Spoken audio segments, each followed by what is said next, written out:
Am I wrong for saying that I don't want to plan my friend's birthday after not being invited to her wedding?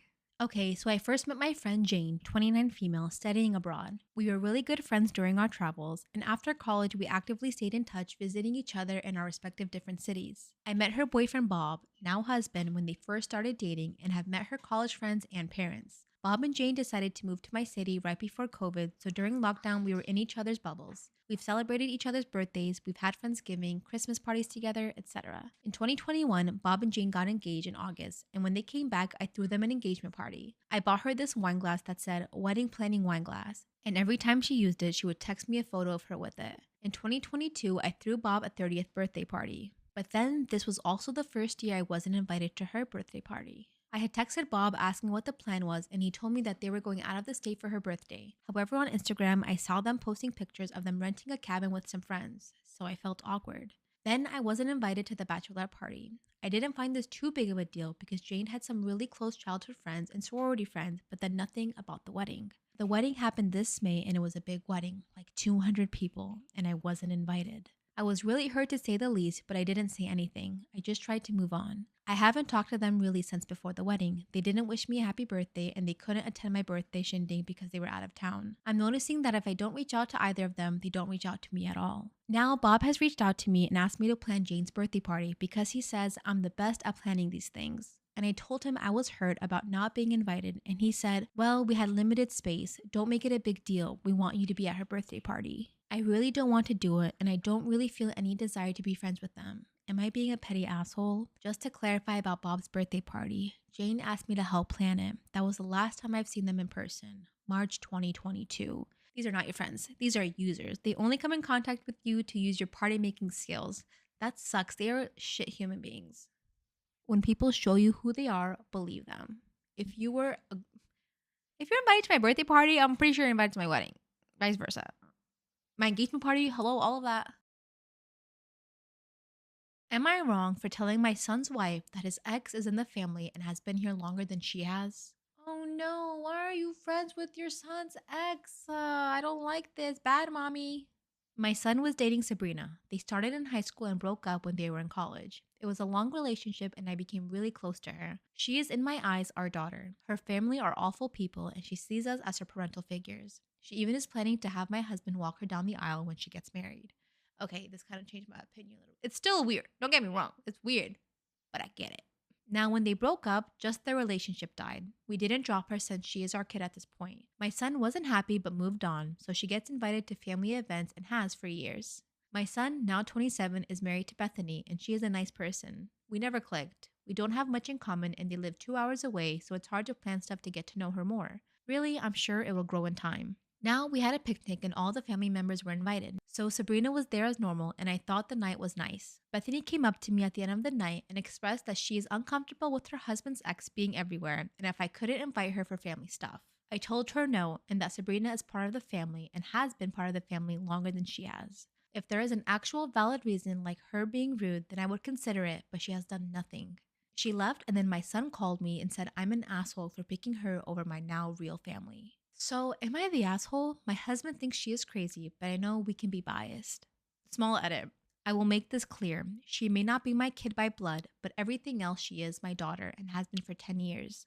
Also, Sabrina is engaged, so no, she doesn't want to get back with my son, and I don't want them to either. Yes, I have invited Bethany to do stuff with me. It's always been a no. I won't disown Sabrina by disinviting her to family events. I will be saying I don't see her as family if I disinvite her to family events she has gone to for about 10 years. This is asking me to choose between two children. I will not disown one.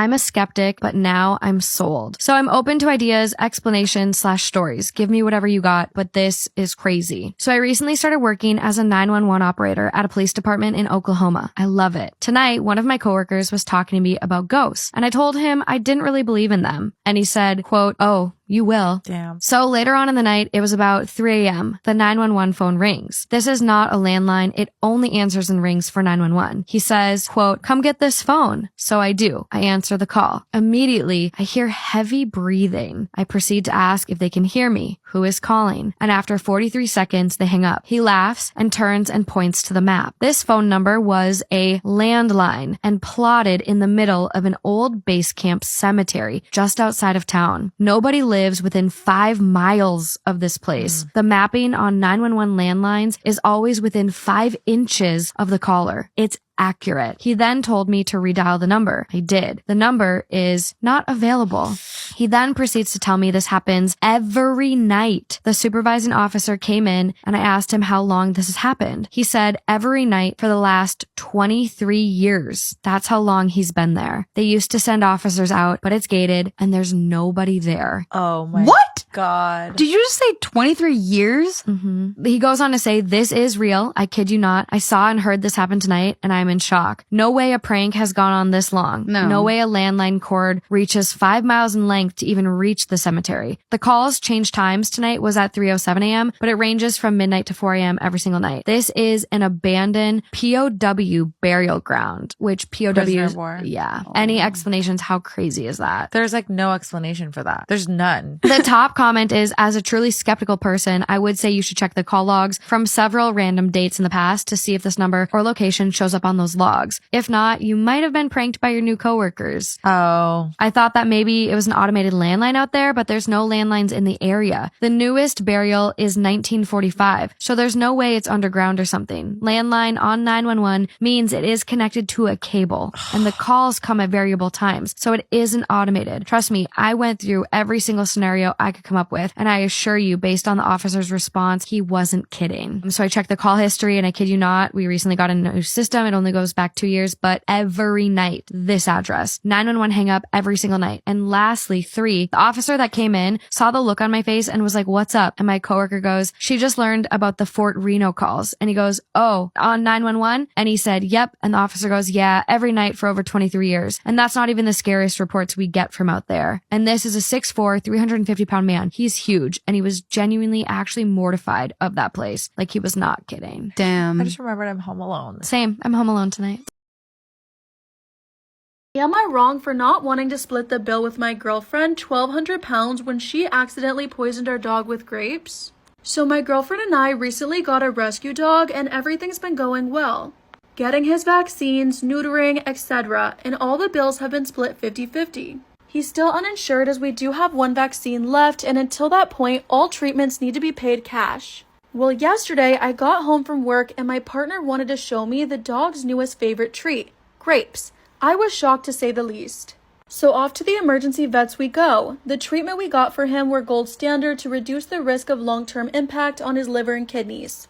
However, this costed 1,200 pounds. I do believe she made a genuine mistake, but the way I see it, it's dog ownership 101, and she's a dog person.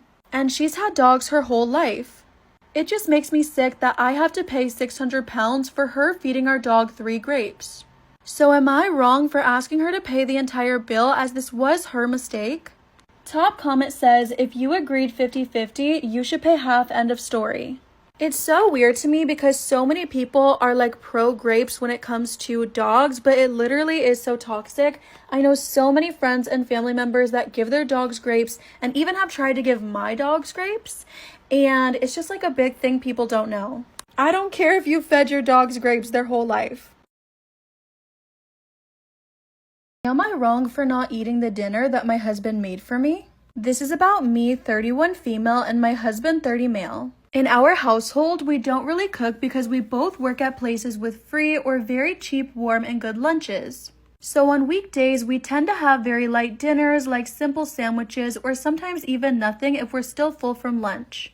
And if we're not working on that day, we mostly get takeout or go out to eat. And on the rare occasions we want homemade dinner, I'm the one who cooks because frankly, my husband is a horrible cook and always has been. So my 31st birthday fell on a weekday this year and I wasn't planning on celebrating. I just wanted to get some nice dinner with my husband and watch a movie afterwards. So I asked him if he wanted to go to one of our favorite restaurants, but he said no and that he'd take care of dinner. I thought cool, thinking that he'd get takeout or just order in. But when I came home from work, I went into the living room and saw my husband setting the table. And he said he made me dinner.